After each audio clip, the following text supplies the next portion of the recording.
Welcome back to Forbidden Knowledge News. I'm your host, Chris Matthew. Tonight I want to welcome Graham Phillips. He has been one of Britain's best-selling nonfiction authors for over 30 years. In the 1980s, after working as a radio journalist and broadcaster for the BBC and editing a popular monthly magazine, he turned his talents to investigating unsolved historical mysteries and has since written 16 books that are in print around the world and have been published in many different languages. Graham, welcome. How are you tonight? Very well. Thank you very much indeed. Well, thank you so much for joining us. I've been looking forward to this because tonight we're discussing your book, The Greenstone, and it's a fascinating story. It includes so much like channeling with ghosts and aliens, chasing down clues that follow a fascinating trail of mystery. And it led you all down an amazing adventure, all surrounding this mysterious green stone. But first, tell us more about yourself and your background and what brought you to writing about these topics. Well, the Greenstone Story was actually the first book I wrote 40 years ago, pretty much exactly. And it's just been republished as a 40-year anniversary special edition with new photographs and some previously unpublished material. But how I got into writing that originally is I started life as a journalist with BBC Radio in England. And then I was editing a magazine called Strange Phenomena. Now, obviously, you can gather by that name that we investigated some pretty weird, unusual goings on. But my sort of interest at that point, I had no real interest in the paranormal. It was just a job as an editor of a magazine as a journalist. And it was based in the town of Wolverhampton, which is in central England. And we had this big old Victorian house that was the office. And the story I'll tell you about basically ended up with us investigating a strange historical mystery to begin with. And I got so fascinated by historical mysteries that since then, I moved away from journalism into writing books and investigating worldwide historical mysteries, such as the legend of King Arthur, the Holy Grail, the Ark of the Covenant, a whole host of fascinating historical mysteries that had never been solved. And they had nothing to do with the paranormal. They were all pretty sort of straightforward historical investigations. And I'd had the books I've had published since then, like the King Arthur, the True Story, which was an investigation searching for King Arthur, his Camelot, and who he might have really been. Did he exist? A book called The Search for the Grail, all about the Holy Grail. Did it exist? What was it? Why are people so fascinated with it? And a number of other books along those same kind of lines. And I've been published pretty much throughout the world, really, I suppose, since then. And I've been doing that ever since. And as you said, I think it's, my website says 16 books. I think it's up to 18 now that I've had published over the years. And I've been published by just about every publisher in the world, from Random House, Simon & Schuster, Macmillan, you name it. My books are now published by an American publisher called Inner Traditions, who are based in on the East Coast, and that's what I do now. But because the Greenstone is still my favourite adventure, if you like, because it was the first one I really undertook into historical mysteries. But it wasn't just an historical mystery, because, as you said, it ended up involving all sorts of weird paranormal stuff. So really, what I'm going to be telling you about tonight, what we'll be talking about, is how it really all started off for me. Yes, and it is such an amazing story, and it's like you said, it's a great adventure. It's no wonder that you're considered a real life Indiana Jones when you read this book and you look at this story. The path it took you on is so fascinating. So where and how did this all start for you, and when? Okay, 1979. I was a young man. I was as I said before, the headquarters of this magazine, the offices, was this big old rambling Victorian building on a leafy close in the suburbs of the city of Wolverhampton, which is pretty much smack bang in the middle of England. And we were investigating all sorts of different, mainly paranormal mysteries. But there was one, we wanted to try and look at something which was perhaps a little bit different. And there was this legend that we were fascinated by, a number of us working for the magazine. And it concerned this green gemstone that was said to have belonged to Mary, Queen of Scots. There are portraits painted of her. She was the Queen of Scotland in the mid-1500s, but she was also the heir to the British throne of the childless Queen Elizabeth I. Now, Queen Elizabeth I was a Protestant. Mary, Queen of Scots, was a Catholic.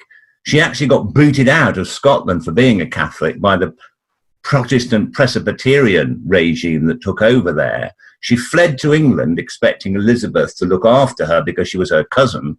But Elizabeth, fearing that Mary might try and take the throne from her, and Catholics in England, because at the time it was the Reformation, and Protestants and Catholics were pretty much head to head in England. There was the monarchy was swinging back and forth between a Protestant monarchy and a Catholic monarchy, and each time whoever was in charge was pretty much persecuting the other lot. And Elizabeth and her ministers certainly didn't want to see the throne go back to a Catholic. And so they arrested Mary, Queen of Scots, when she fled to England, and she remained under house arrest for many years until she was eventually executed for supposedly being involved in a plot to assassinate Elizabeth and seize the throne. It was probably all trumped up by various ministers of the Queen. But she was supposed to have had, and as I say, there's paintings of her with this silver ring on her finger with this green stone in it. And it was, being a Catholic, she was very into holy relics, and it was supposed to have been some ancient ring that, according to some legends, had once belonged to the biblical King Solomon. So it was many hundreds of years old. But the look of the ring, it obviously wasn't on a man's finger. I mean, she was a small woman. So if the stone might have been on a ring that was much older and belonged to a man, but the ring that she was wearing in these pictures, it's clearly, you know, it's had a stone being fitted into a smaller ring for a woman. Anyway, this ring was supposed to hold various supernatural powers. It wasn't like other holy relics, the Holy Grail, for instance. You're supposed to be able to drink from it and be cured of ills. The Ark of the Covenant was supposed to have been a radio for talking to God, and some kind of ancient biblical weapon, if you like, if you believe the Indiana Jones films. But this ring was supposed to have the power to do all sorts of strange supernatural things. A writer at the time, a man called Dr. John Dee, who was an occultist in Britain, and he was the astrologer, the royal astrologer to Queen Elizabeth I. He said that this ring was supposed to have the power to alter reality itself, to open a gateway to heaven, I think he was trying to say what it was able to do. If it was a stone on the ring that had belonged to King Solomon, that was in legend supposed to be able to summon angels and vanish demons, vanquish demons, that sort of thing. So this was a holy relic. Now, when Mary was executed, Queen Elizabeth ordered that all of her possessions be seized and destroyed, lest they become regarded as holy relics by Catholics of England and used for what they would be considered to be popish rituals, as they would call them, the Protestants. There was a genuine fear that if she had items that had belonged to her and miracles could be attributed to them, she might be canonized by the Pope for being executed as a martyr to her cause. And to become a saint, you have to have had miracles attributed to you in some way. Well, this might have got Catholics in England behind Mary's cause, and perhaps brought about a call for a Catholic monarch again in Britain. But this didn't happen. So all of her possessions were ordered to be seized, but they couldn't find this green stone on this silver ring. And the legend is that a group of Catholics in Britain got hold of this ring.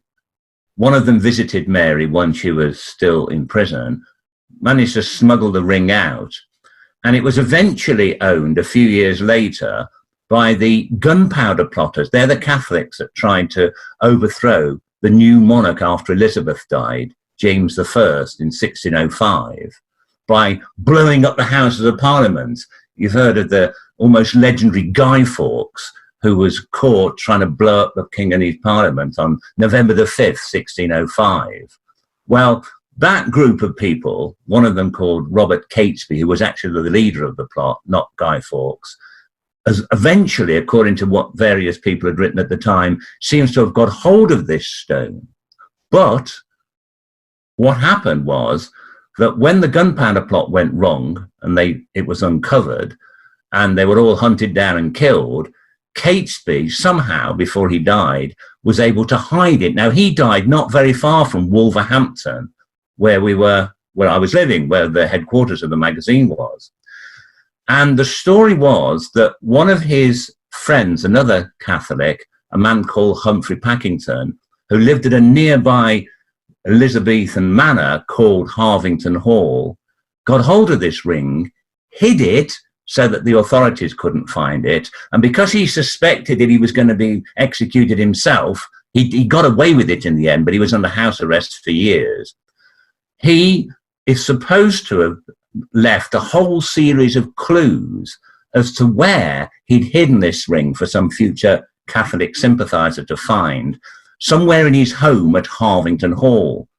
And various people over the years had searched Harvington Hall, this old Tudor manor house, in the hope of finding whatever these clues were as to where it might be hidden.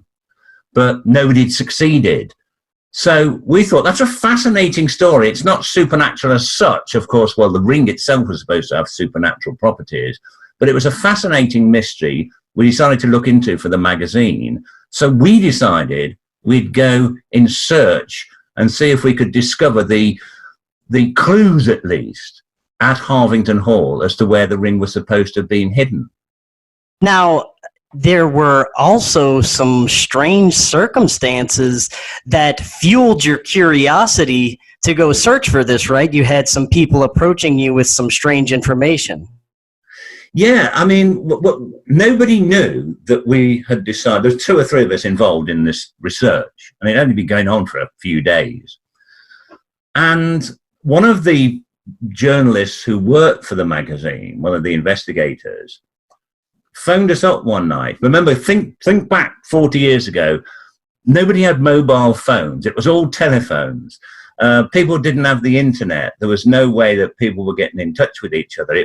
So if people were coming up with information from the other end of the country and people didn't know each other, you couldn't say, well, they've contacted each other on social media or something. This just wasn't known back then. So when this guy got in touch with us and said he'd actually, he knew a family friend of his, this guy was called Terry Shotton, and a family friend of his, a man named Alan Beard, who was not in any way interested in the paranormal at all, had this strange vision when he was actually talking to Terry one day on the telephone, and said that he'd had this vision of a green stone mounted on an old silver ring. He'd never had anything like that happen to him before. And he suddenly had this kind of image come into his mind. I may say a vision. I mean, he didn't go off into a trance or anything. But he just felt impelled to tell Terry about it and said, I think you ought to tell people at your magazine about this, because I think you've got to find it.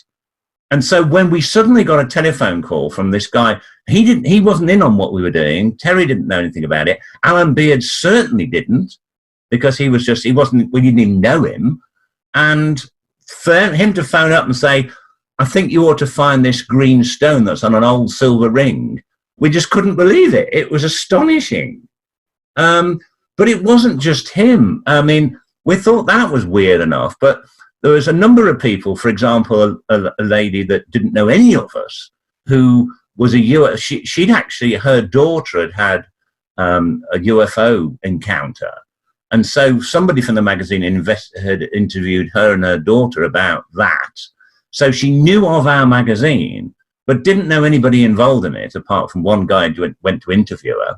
She couldn't have known anything about what we were doing. And she also got in touch and said that she'd had a dream of a green stone that she thought we ought to go in search of. So we thought, God, it's getting really interesting now. Not only is there this legend, but we've got 2 or 3 more people coming up with these dreams and visions and psychic impressions of a green stone at exactly this time. We thought, well, it's certainly worth visiting Harvington Hall to see if we can find these clues. And weren't people actually having extraterrestrial encounters, or what they thought were encounters with extraterrestrial beings telling them about this green stone and about this information? Yeah, this is the weird thing. I mean, what I've told you there is probably the sensible end of what was happening. Somebody having a dream, psychic dream. Wow, pretty amazing. A guy suddenly having a vision. Both of these people, like Marion and Alan, had never had anything psychic happen to them before, which was odd. But there was a group of people, there was a family down in southern England who had been out one night driving home, and they'd seen this light, and the next thing they know, they were at home. They're almost, and like they'd lost 2 hours from their lives. It was the first abduction case in Britain, and this had happened in 77 or 78. It was the first supposed alien abduction case in Britain, and one of the members of the magazine had actually investigated them. And what was happening to I think it was the mother of this family, she was put under hypnosis to see if she could remember anything to do with what had happened on board this alien craft that they thought they'd been abducted on. And she was just typically talking through what we would now expect people who'd been hypnotized, had abduction experiences, being taken aboard an alien craft, being probed and all that sort of thing. And she was saying, oh, I can see these creatures, they have large eyes, they're telling me something, they're saying that they're here to investigate. And she suddenly went, oh, also, you must find a green stone on an old silver ring, phone a magazine called Strange Phenomena and tell them about it. And then they probed me further, and just in the middle of it, and this guy who was doing the hypnosis was so kind of what the hell has that got to do with anything, that he actually phoned up, got in touch with our magazine, because, I mean, it was, available in newsstands all over the place. He got in touch and said, this is crazy, and then related what I've just said to you. And we were thinking, that's just mad. Aliens telling us to look for it. I mean, I can understand people having psychic visions, but this strange alien bit, I just didn't understand how that came into it. But then there was another case of some students in Bristol, which is in the west coast of England. And they were doing a Ouija board session one night, the glass and letters. And they got in touch with some spirit, somebody's aunt who had died or something, saying, oh, yes, it's spelt out on the glass, and the letters spelt out, you need to look after your money. Your Uncle Joe is very unhappy about the way you're spending too much of your inheritance. And by the way, get in touch with Strange Phenomena magazine. And it spelt it all out, gave the phone number, told them to phone them up and tell them they should be looking for a green stone. Now, so not only have you got people having dreams, psychic visions, you've got somebody recounting an alien abduction, suddenly being interrupted, saying, tell these people to find a green stone. You've also got supposedly a departed spirit suddenly interrupting a conversation and telling a bunch of students in Bristol who had nothing to do with this whatsoever that we got to find this stone. So it was just crazy. I mean, I'd never heard of anything like that before or since. Yes, that's amazing. And then you actually had an experience, I believe, where you were hypnotized, and you actually came out with a little bit of information about this. Is that right? Yeah, absolutely. We were so fascinated by this that we couldn't go and visit Harvington Hall because I think it was closed for renovation. It was open to the public, still is today.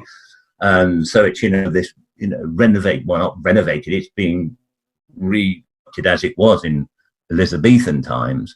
So you can go around it with all the old furniture and everything. And that's what it was like then in 1979.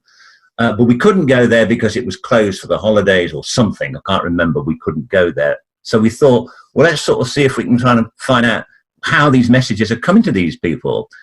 And Andrew Collins, who is also quite a famous author these days, he's had a lot of books published about historical mysteries. He's well known for investigating Göbekli Tepe. He's one of the first people to investigate that. And he was working for the magazine at the time. He was like the chief reporter. He had some crazy idea. He said, Graham, why don't I try and hypnotize you? Because he'd just been learning how to do hypnosis. He'd gone on some course. And I said, you'll never get me under hypnosis. So he said, we'll have a few drinks. So we were just joking around, really. And we were in the office at the magazine one night after everyone had gone home. And I was getting absolutely sloshed, drinking vodka. So, he said, I'll try and hypnotize you. And I thought, yeah. And as far as I know, he started counting backwards and doing all the stuff. And I just thought I'd passed out or gone to sleep at best. And no time seemed to have passed, but I kind of fell asleep, woke up, and he was standing over me saying, oh my God, Graham, you went off. I managed to hypnotize you. And you suddenly started speaking in this whispering voice about the green stone. I said, no. I said, there's no way. I said, he said, you did. And you started to mention various characters through history who were supposed to have had this. And he said, but there was apparently some pharaoh in ancient Egypt had this green stone. I said, well, what was he called? He says, I can't remember, but I've managed to record it. And he played back the recording of my voice. But the thing was, it hadn't recorded. It was just static. And yet he'd tested it out before, and there was nothing wrong with it. We tested it out afterwards. There was nothing wrong with the tape recorder. It's an old-fashioned tape recorder, if people remember those kind of things, a cassette recorder. And the only thing that had come out on it was my voice whispering the name of this pharaoh that he'd forgotten about, saying the name Akhenaten, who was a pharaoh believed to have been either the uncle or father of Tutankhamun. And my voice, but the weird thing is, he said, you only said the name once of Akhenaten, but on this tape, you've got my voice saying Akhenaten, but it's all echoey and repeating itself, going, Akhenaten, Akhenaten, Akhenaten. He said, but you never said that. And I thought, well, hearing my own voice speaking on the tape, even though I'm whispering, it was clearly me. And this weird thing, at first I just thought he was having me on. I hadn't got off into any kind of trance. But evidently, I was able to pick this stuff up. I don't really think I was so much hypnotized, but drunk. So with all this happening, I couldn't really because until that point, I was thinking, maybe we're being hoaxed here. These people, various places in the country, could know each other somehow. And some rival magazine had thought, right, let's just make these people look stupid, come up with this crazy tale, and see if they go along with it. And then when we publish something about it, they can say, yeah, well, we all made that up. See how gullible you are, But I thought, well, there's no way, because there's no way these people could have known each other. How would they even know we were looking for a green stone? But, that idea was in my head, that we were being hoaxed. But when I'd actually heard my own voice on tape, basically, in a trance, doing this Akhenaten thing, saying Akhenaten over and over, and having to accept that Andy had somehow got me to give information about the green stone and how the clues would be found now at Harvington Hall, I thought, this isn't a hoax. This is something really weird. Well, not only that, but didn't you bring in a good bit of these people and interview them just to kind of vet them and make sure that they aren't, pulling your leg? Oh yeah, over the next few weeks, we sometimes we went, but in most cases we had to go to where they were, and we were checking out all sorts of things. Could they have known each other? No. I mean, these days, as I say, on social media, anyone can know anyone anywhere in the world. But back then, you've got a bunch of students, hippies basically, living down in the southwest of England. You've got an ordinary everyday family living in near London, who would have nothing in common with each other, a middle-aged lady who was basically just a home, used to call them housewives back then. Basically, she was a homekeeper from Wales on the west of Britain, and another guy who is a lineman for a telephone company. I mean, they're just all different types of people from different walks of life. I mean, but as far as I was concerned, there was something going on, and I checked through all the records of various other paranormal research groups to find out if they'd ever known anything like this happen before. And basically, they said no. and so, it was just, so it started really, really weird and just got weirder from there. So then you obviously decide to go investigate further. Take us through what happened next. You actually go to Harvington Hall? Yeah, myself and Andrew Collins decided to go there. And when we turned up, we asked the guide, the head guide there that, shows you around and gives you a guided tour. We said, is there anything... we told them about the legend of this greenstone and everything. They knew all about that, and they said, yeah, but I don't know, we just think that's, it's just a legend. It probably isn't true that there was clues left here. There was this greenstone, but what happened to it, who knows? But we said, well, has anything been, is there anything you could suggest that could be these clues? Has anything ever been found? They said, well, the only thing that's been found is when we were recently doing renovations to the building, we did make an astonishing discovery. In an upstairs corridor, a long upstairs windy corridor, there was paneling, oak paneling, wooden paneling along one wall. And when this was removed during the renovations, they found that sealed up behind it, there was a great big wall mural, a wall painting, and it dated from the early 1600s. And it was even signed by, or having been commissioned for, Humphrey Packington, the very man who was supposedly had left clues as to where this greenstone was, the man who had hidden it. So we said, well, could that be it? They said, well, it's certainly interesting that should just have been found. Now, I thought, that's a weird coincidence. That's been hidden there for, for three and a half centuries, and no one's actually found it until just recently when we've come along looking for it. So we thought, even though the people who ran the place were skeptical that it might hold clues, we thought, we've got to go and have a look at this wall painting. It dates from Packington's time. Why had he boarded it up? And why had it been boarded up for so many years and nobody had found it? So that's what we decided to go and take a look at and see if it did really hold clues. So then what did you find, in this painting, in this mural? Well, this mural, which obviously originally had been in colour, was pretty much faded to looking like a black and white stencil drawing, really, but it was pretty large on this whole wall. It was called the Nine Worthies, because it depicted 9 heroic figures from history and legend.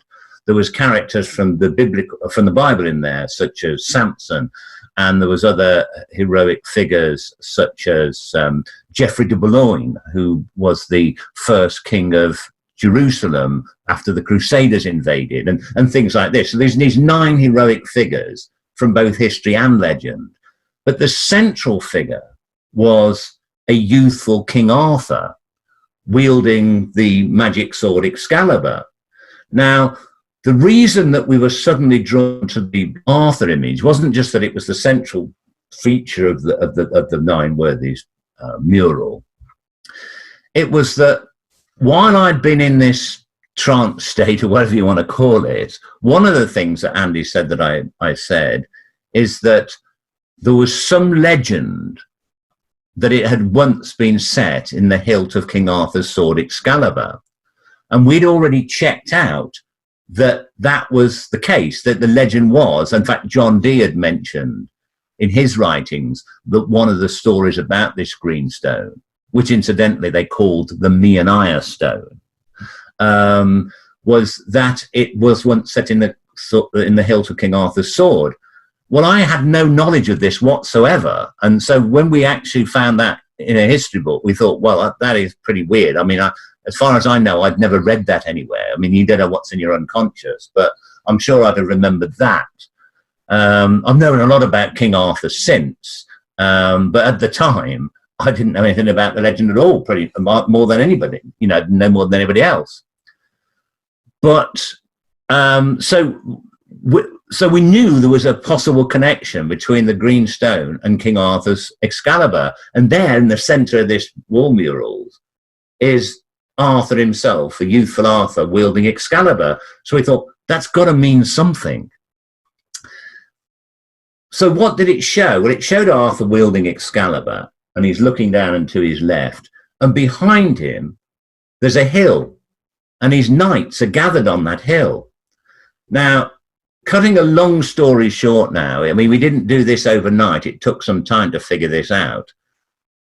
Somebody came up with the idea, and I can't remember who it is now. It might be in the book, but I don't know. Somebody came up with the idea that, I mean, it's been a long time since I've actually read the book myself. So I can't really remember off the top of my head now who it was. But somebody came up with the idea, what about if this painting somehow represents something on the landscape, a landmark where this stone could be hidden? And we took to looking at the map, a map of the area around Harvington Hall, and we did find that there was a hill nearby called Knight's Hill. And in this painting, the knights of Arthur are gathered on a hill behind Arthur. And we discovered that at the bottom of this hill, there are two lakes joined by a short stream, over which there is an old footbridge. And we looked at the old maps, and it was there in Tudor times. So it had been there in Humphrey Packington's day. And the name of this bridge locally, people locally referred to it as Arthur's Bridge. Now, whether that had anything to do with King Arthur or a guy called Arthur who had built it, who knows? But you've got this Arthur's Bridge at the bottom of this Knight's Hill. And so you've got Arthur standing there in the painting with the knights behind him, holding a sword that was supposed to have had this greenstone set in it at some point. So we thought, wow, we've got to go and take a look at this area, this bridge and this hill, and maybe the greenstone is hidden somewhere there. Definitely, yeah. This is amazing. So, it starts out, you're interested in this case, then you start getting these strange messages from people channeling, telling you to further go look for this. You have a hypnosis session and come out with information yourself. You make it to Harvington Hall and you find this amazing mural and you follow the clues there. Now you're at this bridge. So what do you do once you get to the bridge? Well, basically we decided, myself and Andrew Collins, me and Andy, when we'd kind of figured this out, we thought, we were so excited, we thought we just got to go there straight away. We got stuck in traffic. It was October time, so it got dark relatively early. And by the time we got there, it was dark. But the interesting thing is, just before we set off, we got a phone call from Alan Beard. Now, he was the guy that was the first person to have a vision of this greenstone when he'd been talking to this other guy on the phone. He'd suddenly had this image of the greenstone on a ring, in his mind's eye. He phoned us up We haven't told him anything about having found this mural or anything. He nothing. Nobody else knew anything about this, apart from just a few of us in the office. He got in touch and he said, I've just had another of these visions. And the bottom line was, he felt that we were actually not looking for the green stone initially, but a sword, and a sword which would somehow lead us to the stone. It was a kind of intermediate clue, if you like. So we suddenly thought, you know, wow. I mean, we've just looked at a mural that has King Arthur's sword on it. We've been looking into that. We hadn't told anybody else that we were looking for a sword, or that a sword had anything to do with the story. And then he'd had another vision now, after his one about the green stone, that we were looking for a sword. So we thought, well, maybe we are. But it wasn't just him. We also got another phone call in the office before we left. Remember, we hadn't got mobiles on us, so it's all, you know, telephones in the old-fashioned way. We also got a phone call from Marion. She was the lady who had the dream of the greenstone, whose daughter had a UFO encounter. She phoned us up to say that she'd had a dream, that she'd seen in this dream a stone slab, and on top of it was like a slim sword. And she thought that at this stage we were looking for a sword. Now, she didn't know Alan Beard. She didn't know what we were doing. She'd been accurate before. And she said that she thinks we're looking for a sword at this point. And she says that she knows, she thinks we'll when we find it, she said she couldn't see anything but apart from this dark image of a sword on a stone. But she could smell this overpowering stench of like rotting vegetation. And she says, I think you're going to smell that when you're near where the sword is. Alan Beard also said at the same time that he had the vision or impression that we would know we were on to where this sword was hidden, because there was a big holly bush right next to it. So we were looking for a sword. Two people had told us this, looking for a sword. It's on a stone of some kind, or a stone slab, and there is a holly bush nearby and this overpowering smell of rotting vegetation, if we're to take their joint messages together. So we set off to Knight's Pool in the dark. By the time we actually got there, because it was quite some miles from where we were, it was quite some way off the main road. I mean, it was just in fields in the middle of nowhere, surrounded by a wood. And there was this lake, and the bridge was at the end of it. And so we got there in the dark. And it was pretty spooky, really, because, you know, we knew that so many people had these weird visions and whatnot. And now we were there in the pitch blackness, you know, just with flashlights to try and examine this bridge, which was Arthur's Bridge below the hill. Now, when we got up there, one of the first things we noticed, there was a big holly bush right on top of it. It had been all overgrown. There was a holly bush actually growing out of the bridge on the top. So we thought, wow, you know, that kind of made us think that it's got to be the bridge we're looking for. I think it was me who worked out, well, where do we look in the bridge? Is it hidden in the bridge, under the bridge? Where? In the painting, Arthur is standing there with the knights on his hill over his left shoulder.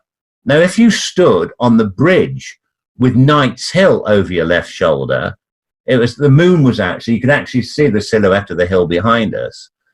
If you stood with the Knight's Hill behind you to your left, then you'd be looking out onto the bigger of the two lakes. Arthur is looking down and to his left. And if you were to look down and to your left, it took you right below where this holly bush was, to the foundation stones at the side of the bridge. And we thought, well, that may be behind one of these foundation stones that this sword, or maybe the stone, was hidden. Marion had seen in a dream a sword on a stone, so maybe it was like hidden behind one of these stones to the left of the bridge, as you looked out onto the lake with the Knight's Hill behind you. Andy then said, we said, well, which one of these stones? You know, there's loads of them. And he eventually worked out maybe 9 stones along and 9 stones down from the bridge, if Arthur is standing in the middle of it, so to speak, in the picture. So eventually we managed to sort of hack our way through the bramble. The whole side of it was overgrown with brambles and thorns and nettles and all sorts of stuff. And we got stung and everything trying to get down there. But we got down to the side of the foundations of the bridge and counted the 9 stones across and down. And we found there was a stone, and the stone was firmly in place. It was clearly, it had never been taken out. There was moss growing over it. There was brambles on it and everything. It had obviously been there like that for years. But we managed to find the right stone. And the boat, when we got down to this stone, both myself and Andy had the same thought, because we could both smell this hideous smell of rotting vegetation coming from the old water that was just down below us. So we've got a holly bush directly above us. There was this rotting smell of vegetation, as Marion said. We thought, we've got to be in the right position. So we eventually managed to get this stone out. I mean, we had no idea whose land it was on or anything, and we were literally causing criminal damage on somebody's private property here. It was just fields. There was nothing else around there, you know, trees and stuff. So we managed eventually to remove this stone block, which I don't know, it was about 2 feet wide, but a bit wider than that, and about 1 foot high and about 1 foot deep. And we eventually, by getting around the sort of cement or whatever it was around it, we finally managed to pull it out. And Andy shone his flashlight into the inside where the stone had been removed. And you could clearly see there was this recess, this little alcove behind it. And we both saw it at the same time. We thought, oh my God, it was clearly some sort of short sword or long dagger. Wow. Laid on a stone slab right behind the main stone in this little alcove. I mean, it was heavily encrusted in like years of silt and sediment. It all had to be cleaned up and everything. But you could clearly see that it was a sword, about a short sword or long dagger, about 18 inches long, with this 2-inch crossguard about 2/3 of the way up. And at that moment I thought, this is ridiculous. I mean, not only have we solved a 400-year-old or 350-year-old historical mystery and followed these historical clues here, but it's proving everybody's psychic messages to be right. And as far as I know, and again, as far as I still know, this is the first time anything like this had ever happened. And we were just completely kind of like gobsmacked. And imagine, that is awesome. Now, you obviously had the sword examined. I think you brought it to a museum, right? That's right. Yeah, we took it to a museum that specialized in Elizabethan stuff. And it was cleaned up. And when it was cleaned up, it was found to be made of a single piece of steel. And it was actually identified as a dirk, which is basically a short Scottish companion sword or fighting sword that they used to keep down the socks. You know, they have the kilt on and then the socks and like a garter on the side of the sock. And they keep these short swords or long daggers down the sock, and it would be pulled out and stabbed the unwieldy Englishman when he tried to sort of be in sword fighting with the Scots. It was quite a clever little weapon to have. But they were also used as ceremonial swords, and they were often possessed by noblemen and royal families with their crests on it. And on the crossguard, there was an insignia, a crest, a heraldic crest. And it turned out to be, it was immediately identified. We didn't even tell the museum anything about what it was supposed to be or even how we'd found it. And they said, well, that's the insignia of Mary, Queen of Scots. And she is the very person who was said to have actually possessed this green stone. So, okay, we've got this sword that could have belonged to Mary, Queen of Scots, clearly been there for years. But what really clinched it was, remember that the stone was supposedly called the Meoniah stone. Written along the blade in Elizabethan spelling were 3 words, Meiania for Mary.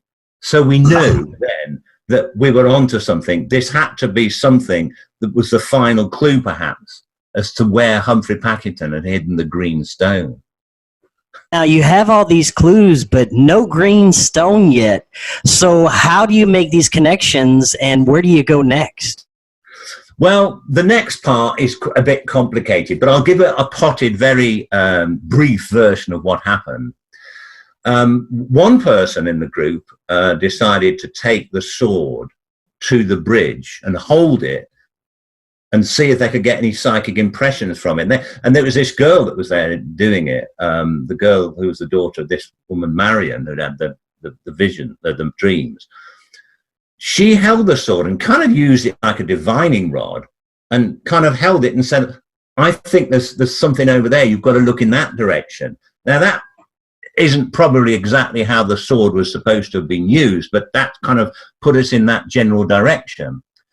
Now, the thing was that the word Meiania comes from an ancient Greek kingdom.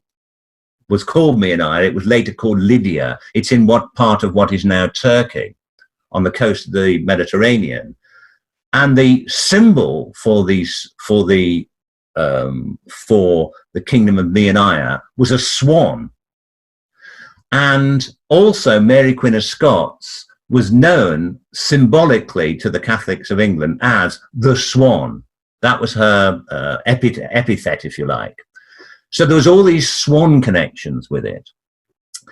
And in the direction that this girl had suggested we look, on the map, there was something, a bend in a local river, and the bend was marked on the map as, it's called the Swan's Neck. It wasn't just this. People started having dreams as well. This same girl, when she went home after having held this sword, went home, and that night she had a dream, and she dreamt that she saw a swan flying out of a tower, and around its neck was a pouch.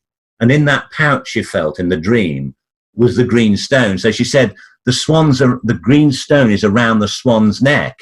Everybody else had no idea what she was talking about. But Andrew and I had found this swan's neck on this map, and we thought, that's got to be where it is. So kind of like that's sort of how we found it, clues and also more dreams.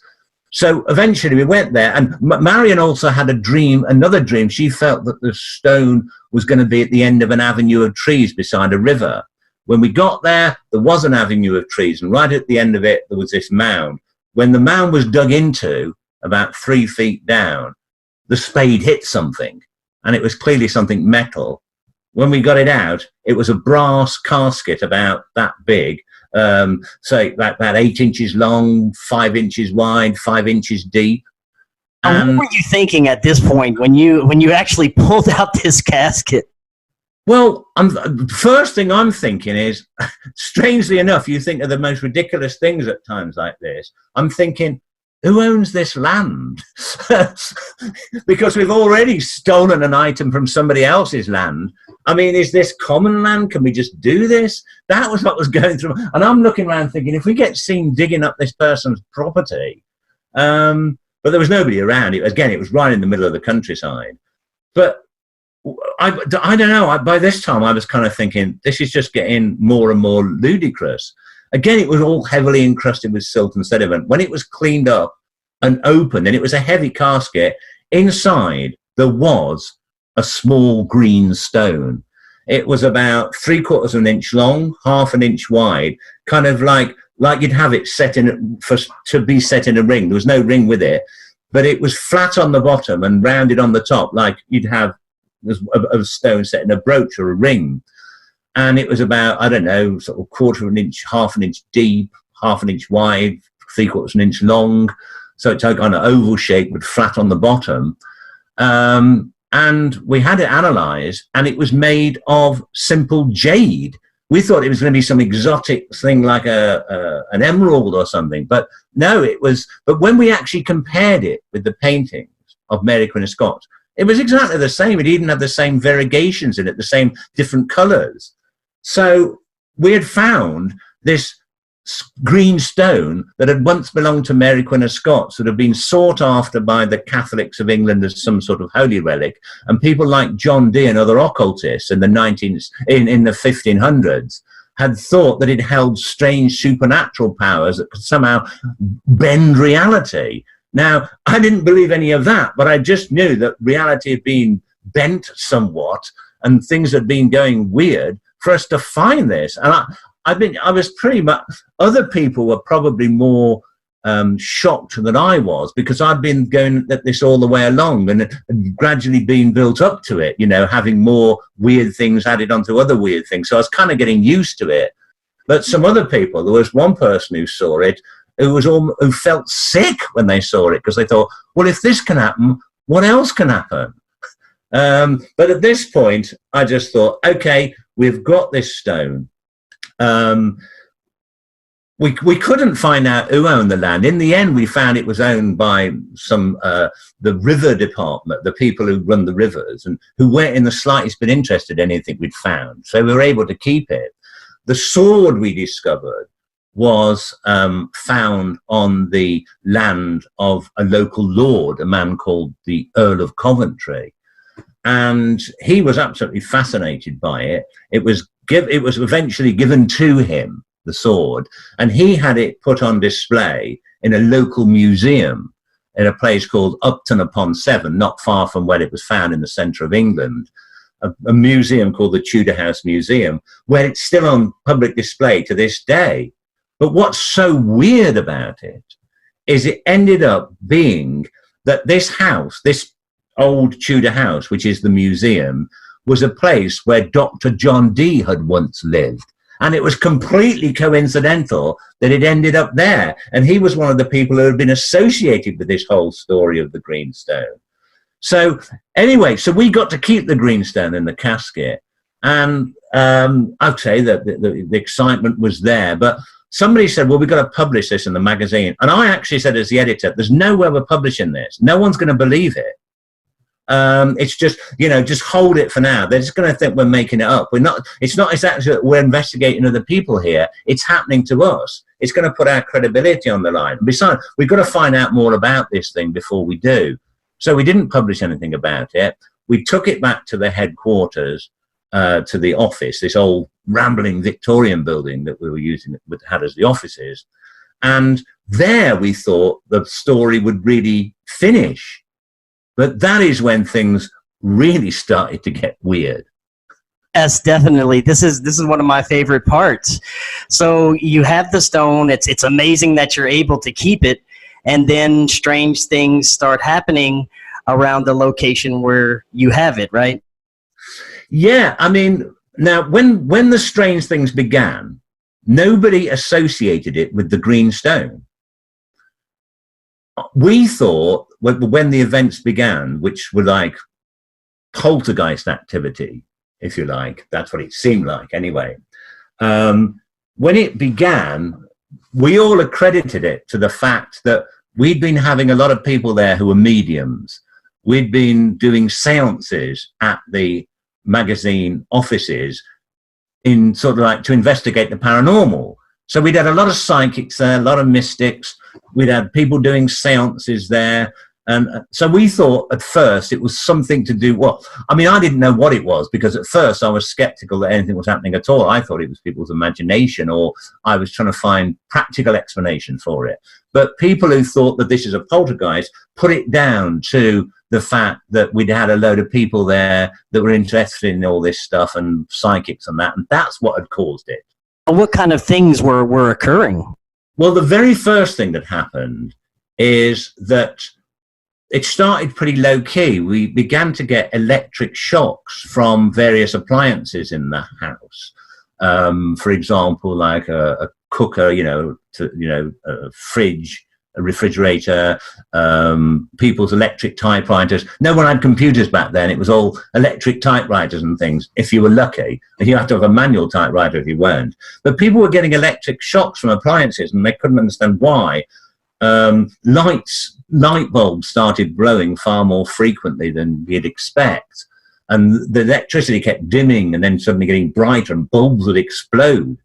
Now, we thought that at the time. No one was thinking that was poltergeist. They thought there's something wrong with the old wiring system in what was really a 150-year-old house, certainly well over 100 years old, and it wasn't in particularly good condition. And so we got the electric company around. They checked the wiring, and they said they couldn't find anything wrong with it. But then the first really weird thing to happen that was clearly something out of the ordinary was one night at about now by this time it's middle of winter, and it was like around 5 in the evening, and in England at that time in the winter it's dark. So it was dark, it just got dark. People were sitting around in the office. There must have been about 10, 15 people in the office working there, people typing, writing stuff up on the phone, that kind of stuff. And suddenly we noticed, I was in the front, one of the main office, the front room downstairs, and I suddenly thought, what's that?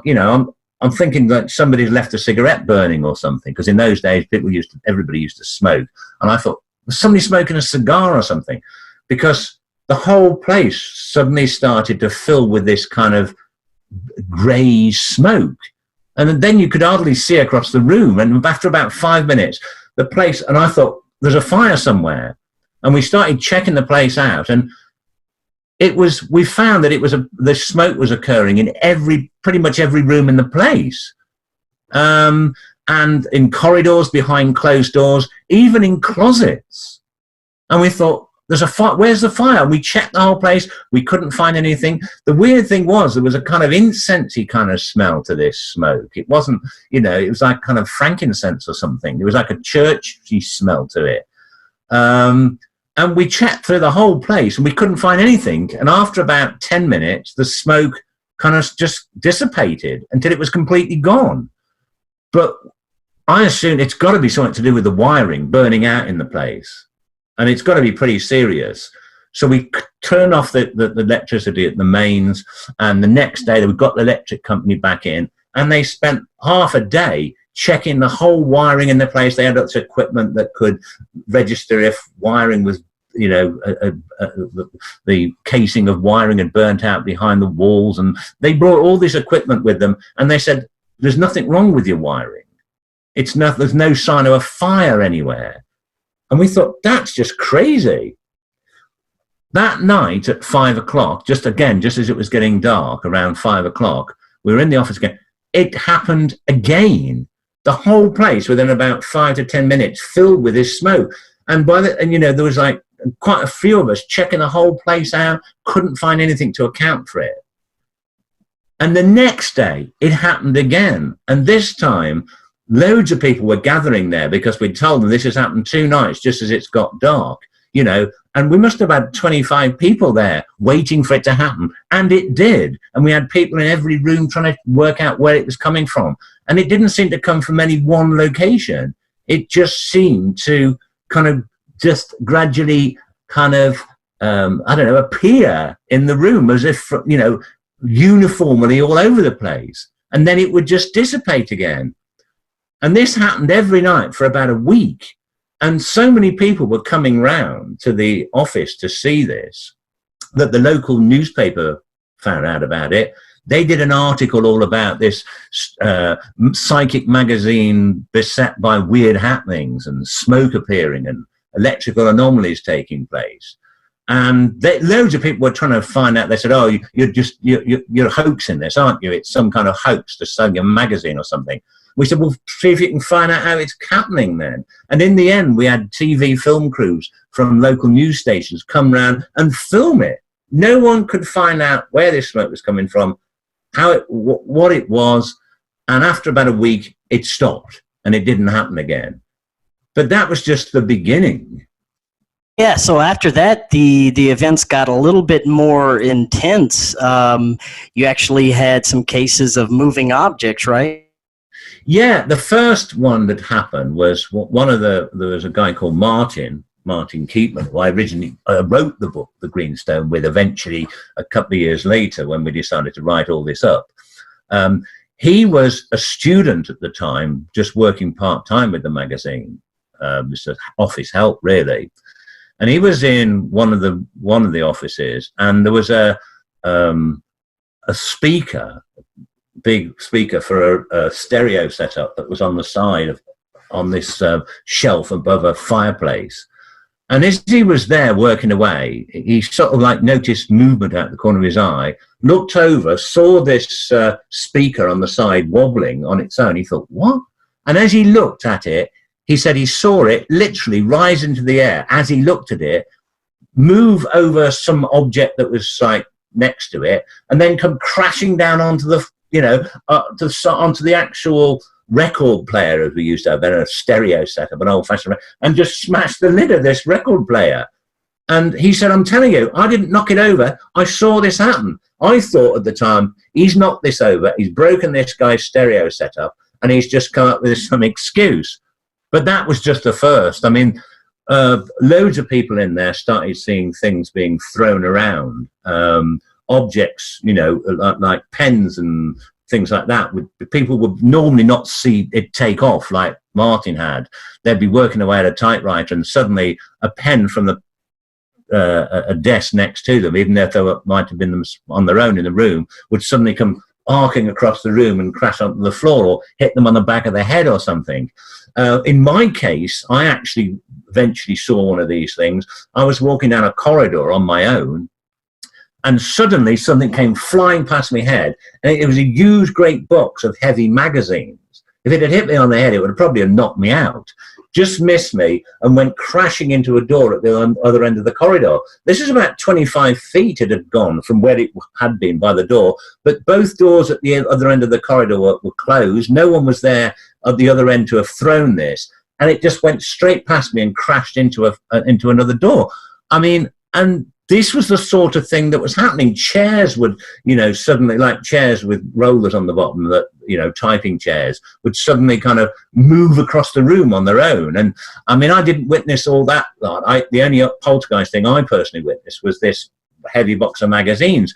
But loads of visitors to the office and people who worked there started, seeing and reporting these things.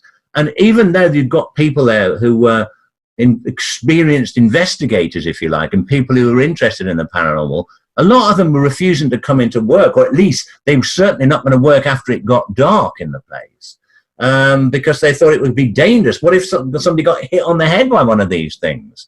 So that was the next level. And, but still, we were not associating this with the Greenstone. At this point, we thought, well, we've got a poltergeist case appearing on our own doorstep.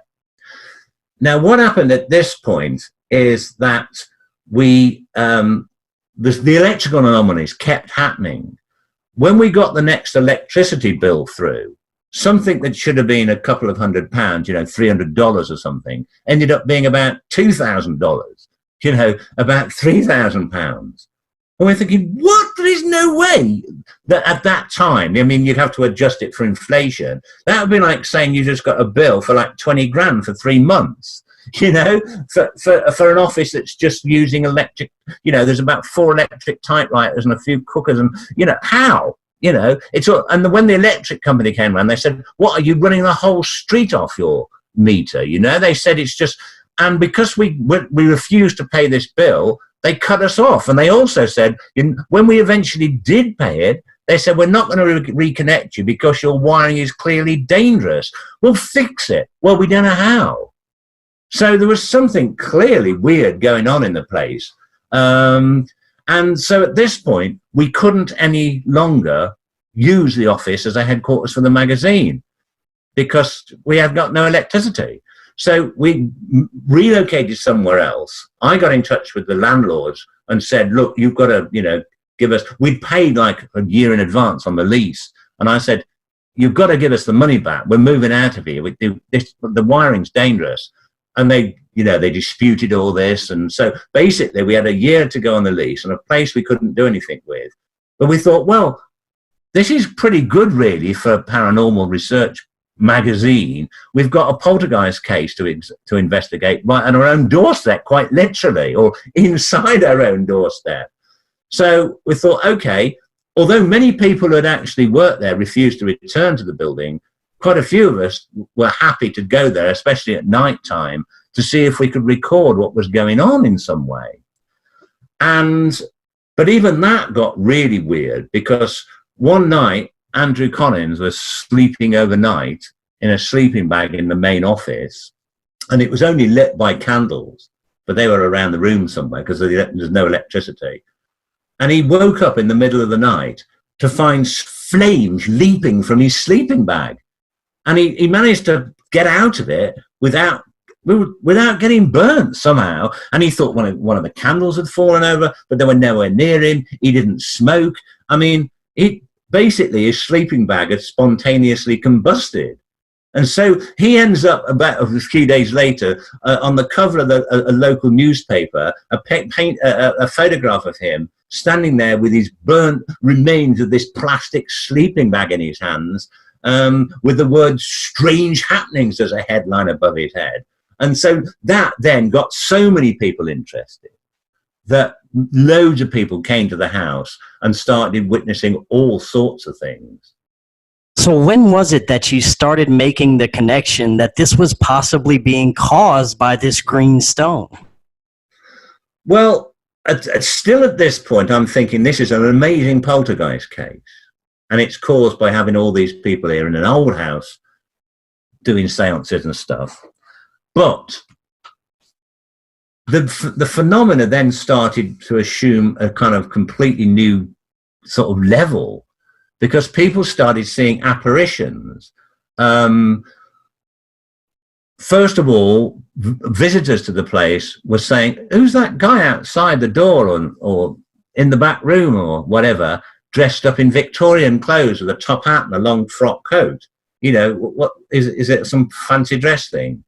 And we said, "There's nobody there." We'd go out, there'd be nobody there. So it seems that there was some kind of apparition of this dark Victorian figure in the place. Okay, ghosts appearing. It is a Victorian house. But what became weirder is that people started reporting seeing a woman in the house, but dressed in contemporary clothes. This was 1979, so it was at the kind of height of the punk era. One person one day said, "Is that lad in the front room, that punk-looking lad, you know, they used to have the spiky hair and all that stuff?" He said, "Is he waiting to see you?" I said, "There's nobody there, is there?" We went in, there was nobody there.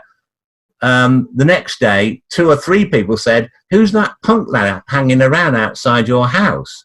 We went out, nobody there. So not only were we getting ghosts from the past, or apparently seemingly ghosts from the past, but contemporary figures. There was another woman in contemporary clothes, looked like an ordinary sort of woman from 1979, that people saw. 4 people all saw her, nodded together, who claimed to have seen her walk through a wall in the place. So we're getting kind of characters from not only from the past, but from maybe some alternative version of the present. And then the weird, now, I didn't see any of these myself, but there was plenty of witnesses. But what I did see made me think, hold on a minute, there's got to have some connection here with the green stone. And this is the most incredible thing. The idea of having ghosts of contemporary people, weird, but okay. Victorian figure, not unknown. But we one day saw what can only, me and 2 other people, plus another guy who had just visited the place, and his dog, because of the way the dog was looking, all saw what appeared to be an Egyptian-looking woman, a virtually naked woman who must have been, I don't know, about 20 years of age, with like an Egyptian headdress on, the eye makeup, the whole thing, just floating in the middle of the office room. And we both thought, what the hell? I just thought I was seeing this in my mind's eye, but everybody else saw, and even this guy's dog goes, can see it. Now, once we're seeing an ancient Egyptian princess or whatever appearing in our house in the middle of Wolverhampton in central England, we're thinking, hold on, this is something, this isn't ordinary poltergeist hauntings, there's something. And of course, there'd been a connection between the green stone and ancient Egypt with this ancient Egyptian pharaoh Akhenaten. So, but at the same time, just as that happened, Marion, again, the lady who'd had a lot of these visions early on, dreams, she got in touch and said she thinks that it is actually the green stone itself that is causing these disturbances. Now, we took the green stone out of the place. It was actually no longer in the place, hadn't been for weeks, which again had probably stopped us thinking that it was anything to do with that, because now that was in the new place we were using as the headquarters. But the phenomena was still going on. But Marion said that in her dream, she got the impression that something was telling her, someone was telling her that the green stone had kind of opened some kind of preternatural, supernatural rift in the Oaks Crescent, that's the name of the road it was in the Oaks Crescent headquarters of the magazine in Wolverhampton. And that if we didn't do something about it, it would just get worse. It would spread. It wasn't doing it somewhere else. It had already done what it was supposed to do when we brought it back to the house. And there was, you know, it didn't matter, it wasn't there. It's already opened this rift, is what she called it. And what was really weird is that over a period of a few weeks since the place had been abandoned, the furniture had been taken out, and the removal people claim they saw things getting shifted around as well. But since it had been emptied, the place was in relatively good condition. I mean, we could work in it, but over a period of a few weeks, plaster started falling from the walls, pipes rusted and burst. The ceilings began to collapse, floorboards rotted. It was all literally, you'd think the place after about 2 months had been abandoned for years. And Marion said to us, it's almost as if time inside the building is passing at an accelerated rate. And we noticed that people had spent time overnight there, a couple of nights, started getting grey hairs. Now that might just be because they were getting scared, right. But they're aging. And Marion said that in this dream, she got the most strong impression that if we didn't do something about it and neutralize the stone somehow, this not only would get worse, would begin to spread out from that building. So were you able to do anything to close this rift and prevent this from spreading? Well, again, it was only what Marion suggested. I didn't seem very likely to me. I thought, well, we had to bring the stone back there and do some ceremony with it. I don't know what you were supposed to do, work out what we'd done to make it start up in the first place and reverse it. But she said that she thought that it ought to be taken to to sacred ground. Now, the place she chose was an old ruined ecclesiastical building called White Ladies Priory, old ruined abbey, medieval abbey, which was just outside Wolverhampton in the countryside. And this did have connections with the King Arthur legend because it was the supposed burial site of King Arthur's Queen Guinevere. Now, so somebody also in the magazine thought that that place was where the greenstone was originally made. Well, if it was, I can't see how it had anything to do with ancient Egypt. But basically, Marion said we should take the greenstone to this White Ladies Priory, as it was called, on a particular day. It was supposed to be 9:30 at night or thereabouts. And the time was something to do with when it was a full moon or something along those lines. I can't remember what it was exactly, but it had something to do with the alignments of the planets or something. But we had to do it at night, 9:30 on this particular day. I think it was, I've got a feeling it was February the 2nd, but I can't remember quite often. Maybe in winter anyway. So in the end, 9 of us went there. I think she said it had to be 9. I'm not quite sure if it just, but it was interesting that it was 9 because 9 Worthies was the name of this painting that the number 9 had been involved. The reason why we'd chosen 9 stones along and down originally was because of the number of the 9 Worthies in this painting. So 9 had something to do with it. So I think that was why we had 9 people there. But there was myself and Marion, Terry Shotton, the guy one of the chief investigators for the magazine.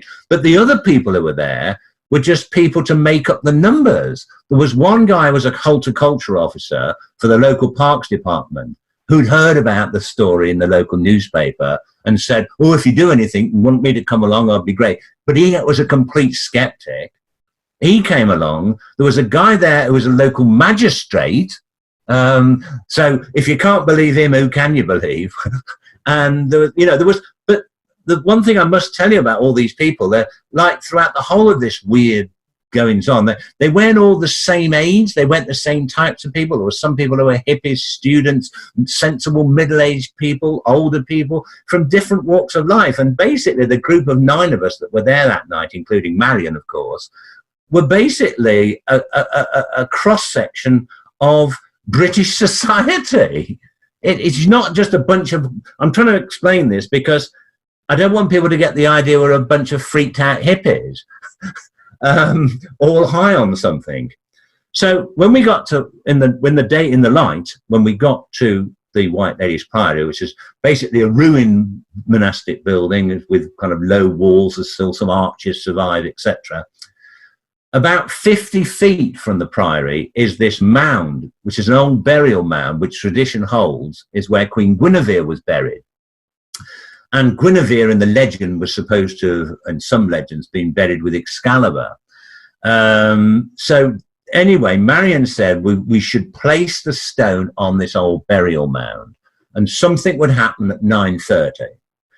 And because she thought it would be quite destructive, she told us to all go back inside the ruined walls of the priory building and wait until it got dark and wait until 9:30 at night when something would happen. So we did. So we're looking through this old surviving arch in the priory, looking towards this copse of trees, this small wood which surrounds this burial mound where the stone had been left, and it's about 50 yards away, about 150 feet away from where we were. So I mean, I didn't really expect anything to happen. I thought, Marion would have some vision or something. But when it got to 9:30, and it pretty much was exact time, or 9:25, whatever time it was she said, around 9:30, there suddenly came these eerie screeches from the woodland area where the stone had been placed. And it was kind of like, well, remember I said that one of these guys, Mike Ratcliffe, he was a local horticultural officer, so he knew all about the countryside and noises animals made. And he said at the time, and he was interviewed later, and he said, no animals ever made noises like that. Well, I certainly had never heard it. It was kind of like a kind of, it sounded like a sort of throttled pterodactyl. Not that anybody knows how pterodactyls make, but like they do in sort of Jurassic Park or something. If animals did make noises like that, they were long extinct. And it kind of like this weird screeching sounds. And then suddenly, in the complete darkness, you could just make out the outline of the woodland where the stone was. Suddenly, there came these 5 bright flashes of light. And I'm thinking, what the? And they suddenly kind of merged into these 5 balls of white light, about, 3 feet across each, that suddenly rose into the air within the trees and rose above the trees, these 5 balls of light. And I'm thinking, am I seeing this? And I'm looking around at they lit up the whole area about. There is no way that this was a joint hallucination. I mean, it's a pity that people didn't have cell phones back then, because, and everybody films everything these days, but we didn't have anything. They didn't even have video cameras then. It was this old cine film, and nobody had any of that. And you certainly wouldn't any point taking it in the dark anywhere. But it lit up the whole area. You could see the local farmland around, and you could see everybody's faces all staring at it. I looked around, and they floated in the air above, maybe 20 feet above the top of the trees, merged as one great big ball of light about, 6 feet across, like a sphere of light, that then started drifting towards us with this like crackling sound, but then it just went silent, drifted towards us, and then suddenly exploded about 20 feet before our faces, with this kind of almighty flash and this ear-shattering bang. And it just kind of went... Then everything was dead silent and dark. And you couldn't see a thing for a good few moments because the light in your eye, and everyone was kind of like, what the hell? Until somebody said, flee. And we just got the hell out of there. We just ran for it. I mean, forget being sensible researchers. We just ran back to the cars, which is, I mean, the lane where the cars are parked must have been, I don't know, a quarter of a mile from where we were, in the middle of nowhere. And we just ran. And as we were running back to the cars, I kept looking back over when my eyes were, you know, accustomed to the gloom again, back towards the trees where these lights had come from and the noises. And it was just all quiet. There was nothing. There was no sound. There was no movement. And we just got away from there as quickly as we could. And it wasn't until the next day we went back and collected the stone. And it was still there, still on this mound. There was nothing burnt. There was no sign that anything had happened. And after that, the phenomena, everything that was going on in that thing, in the house, just stopped. Now, for 2 years after that, the place remained empty. More, maybe 5 years. It was eventually sold by the landlords and converted into modern apartments.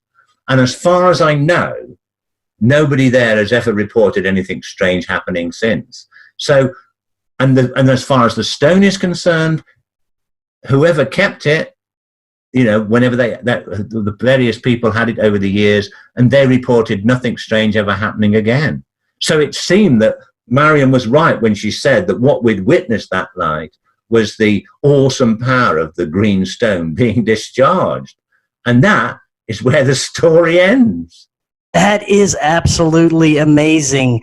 And I believe this would make such a fantastic movie. It's got everything. I mean, it's got adventure, it's got the paranormal, it's got hidden history. It's such a fascinating story. Do you know where the Greenstone resides now? Well, Marion kept it. She was the one who actually worked out how to stop the weird things from going on. So everyone kind of agreed that maybe she should keep it, and the casket. But sadly, she died about 10 years ago, because she was quite a lot older than us. There was quite a few of the people involved in this story have since passed because they were quite a lot older. They were middle-aged then. So now they'd be like, some of them are like still alive and 80 odd or whatever. But when she died, her relatives sold it or auctioned it off. They didn't, you know, I think they weren't too happy about this whole thing. They thought they were Catholics and they thought it was all a bit evil, so they just decided to sell it. But we don't know where it went to. I mean, the people who sold it, we don't know where they are. So there's no way of knowing what eventually had it to it. There's loads of legends going around about what happened to the Greenstone. Maybe somebody needs to start a new search and try and find it. But I have no idea what it is. The sword, as I say, is still on public display in this museum.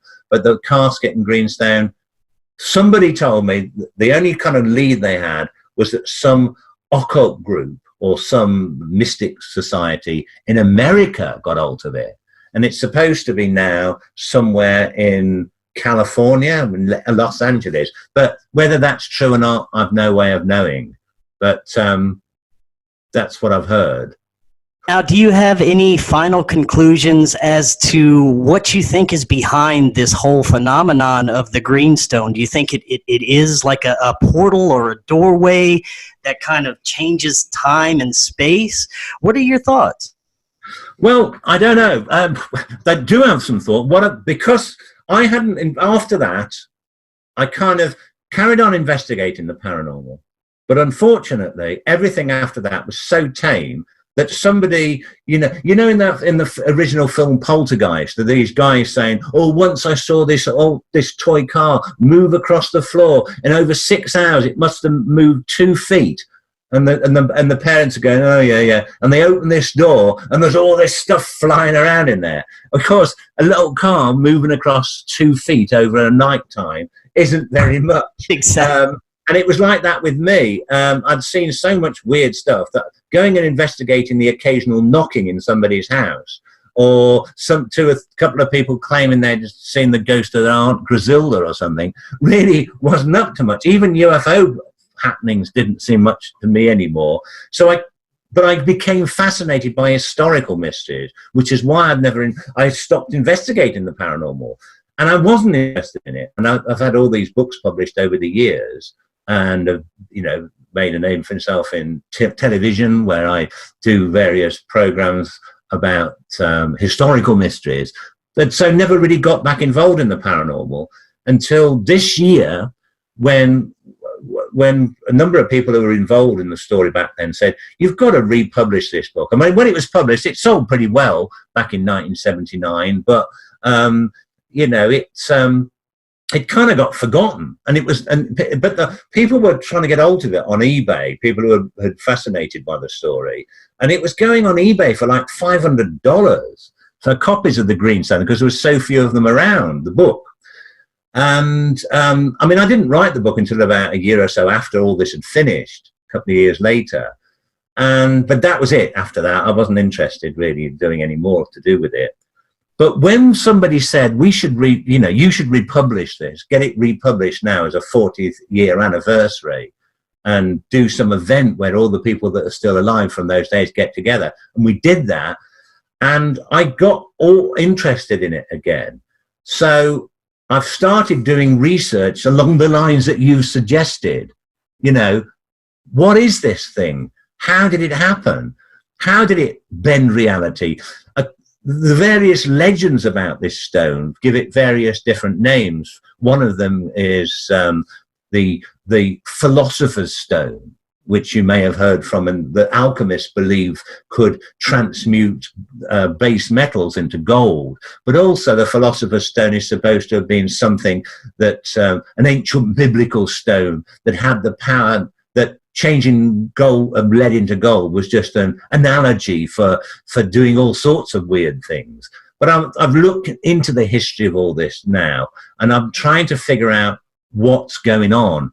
And since I did that, I've investigated the people who originally had this stone, their descendants, the people who were also doing all sorts of weird occult things right up until the Victorian period. And I'm actually working on a book about that now. What was the Greenstone? How did it all happen? And I'm hoping to get that published in the next few months. So I basically just better leave you with that, because to start explaining what I think it is would take another hour and a half. Right. And everyone, I highly recommend this book. Please go check it out. Graham, thank you so much for coming by tonight. Fascinating stuff. Before you leave, tell everybody where they can find your work.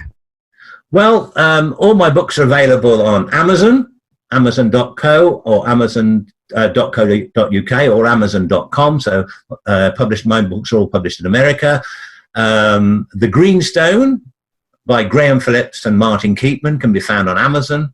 Just type in Greenstone. If anybody wants to know more about all my work, my website is grahamphillips.net, and on that site you will find descriptions of all my books. On the first page there's images of all my books. You click on those and you'll get pages and pages about those books, photographs, pictures, so you know all what they're about. Basically, it's very journalist friendly. You don't need to buy the books to find out what it's all about, because you can see it on my website.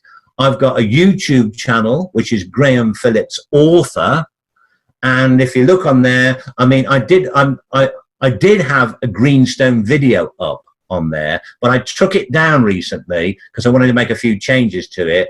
And I didn't realize, for some reason, I took it down. I didn't have to take it down. I could have kept that one there. But anyway, I did. So I'm going to be putting it back up in the next couple of days.